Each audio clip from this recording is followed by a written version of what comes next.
Alright. Let's go over the Knight of the Swordsman variety.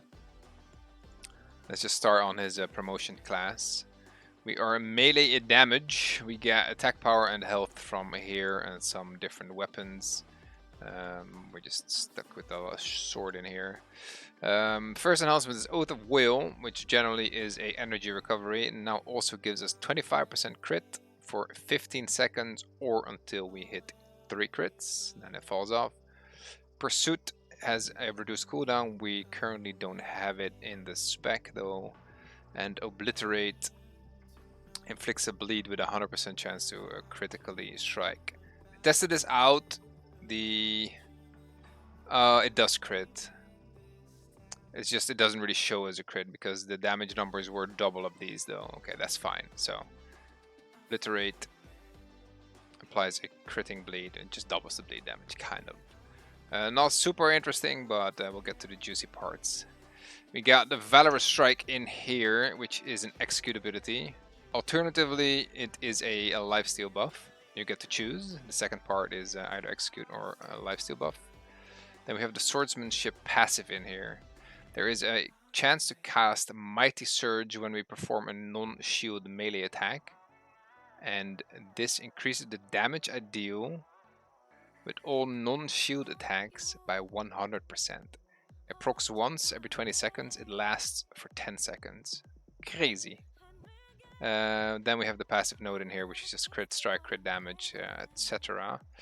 Let's go over the rest of the tree. I've done a very straightforward build where we just take up all the passives and then 2 little extra things here. Didn't bother taking a domain because we got good mages, but we'll get to there.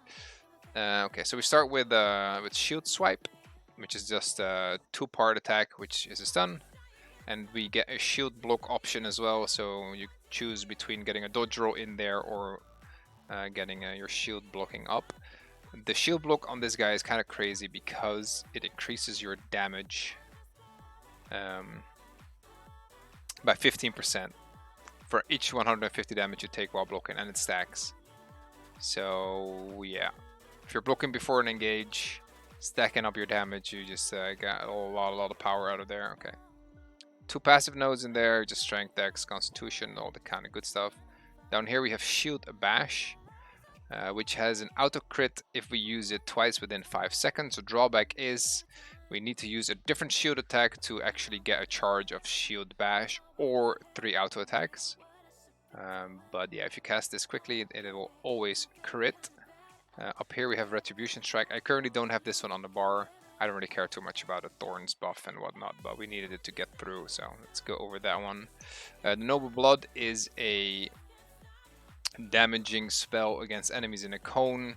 Don't really care about the damage. Barrier is nice, but it is about the second part here. The Oath of Will recovers energy, and with our promotion class also gives us that crit chance.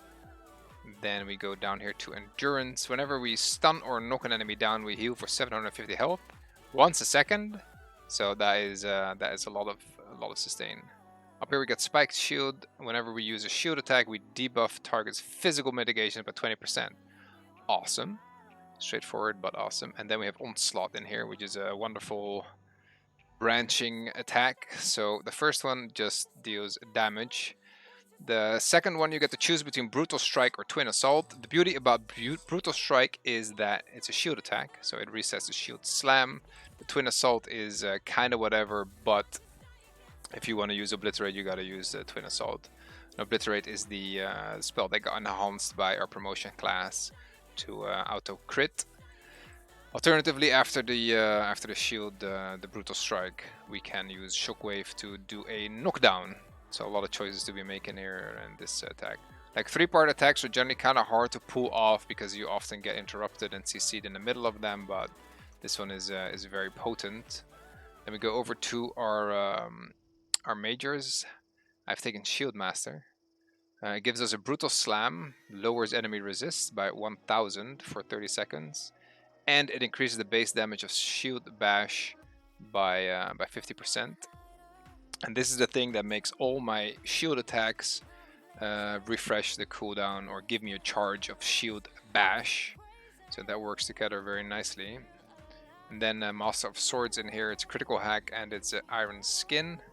Critical hack is a crit strike, a crit damage buff for 20 seconds. Iron skin is also a 6% melee damage buff. It increases our power efficiency too, so it takes less energy to use our skills, and it gives us a lot of resist as well. For the miners, we have an illusionary shield in here. That is a ranged shield attack that will root up to 3 targets. It chains. And we have Finish Him in here that just increases our execution damage. A lot of things going on with this knight over here. Let's go over what spells we have on the bar. The chain attack is a inherent ability from the knight. So it's a 30-meter range. We can pull in a target. Our number 2 is the critical hack, and that gives us the critical strike buff. Number 3 is the brutal slam, lowers the resist. And then we got the shield swipe in here, shield attack with stunning, shield bashing, that is like our heavy hitter auto critting ability. Then the root of the shield, then we got the big old onslaught.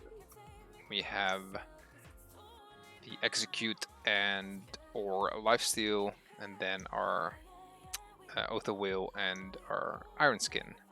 The ult also pulls in targets and deals damage to them, but the range is obviously not as great as a chain attack. This is like 8 meters, so it's 5 targets. You can group things up nicely to chunk them into some AoE, but if you want to engage, it is about the chain attack. So how do you play this guy? Well, you kind of want to stand in front of the raid and you just block, because you get stacking damage bonus when you're blocking, right? So as soon as your damage is stacked up, you kind of want to pop some buffs. Get the Iron Skin going, because that is some damage buffing in there as well. You can pop the Oath of Will, although it might be a bit of a waste to prop this pre-engage, because the regen of your energy is not really used here, but it does give you the crit buff. So you pull something in, you apply some more buffs to yourself. The critical hack gives us crit damage. Then we open up with the shield bash. We use another shield ability, reduce mitigations, refresh shield bash again, so we use that again. Then we have the shield stun, freeze up shield bash again.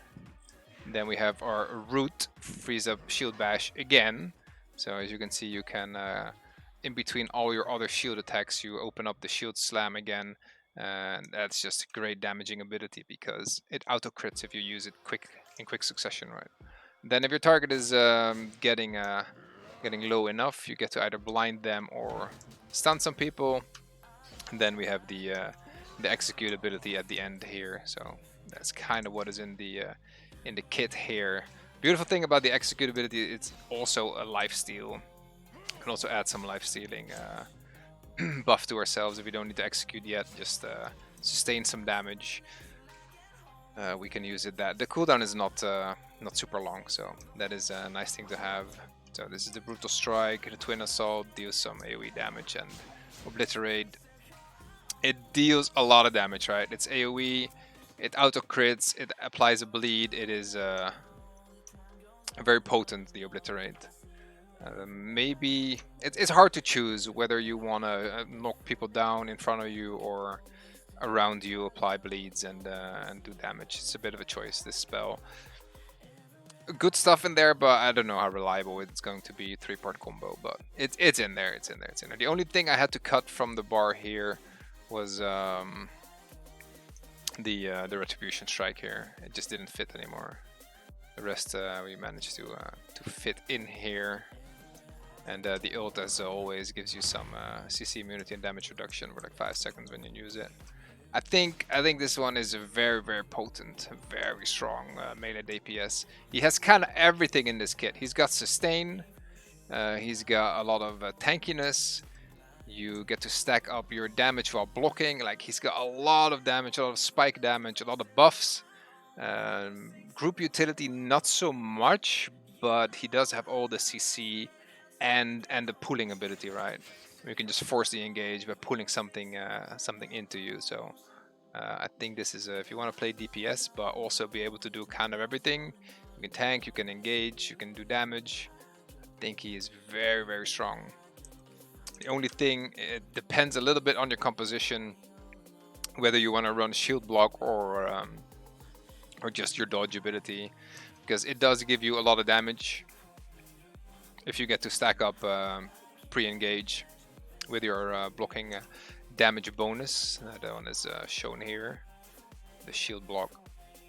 But yeah, if engaging is too hard, if you don't really have any kind of speed buffs or anything, or slows and snares to close the gap to get into your chain pulling a range, then you might want to just drop the shield block and go for the barrel roll instead, so you can close the gap a little bit and then pull somebody in to force the engage that way.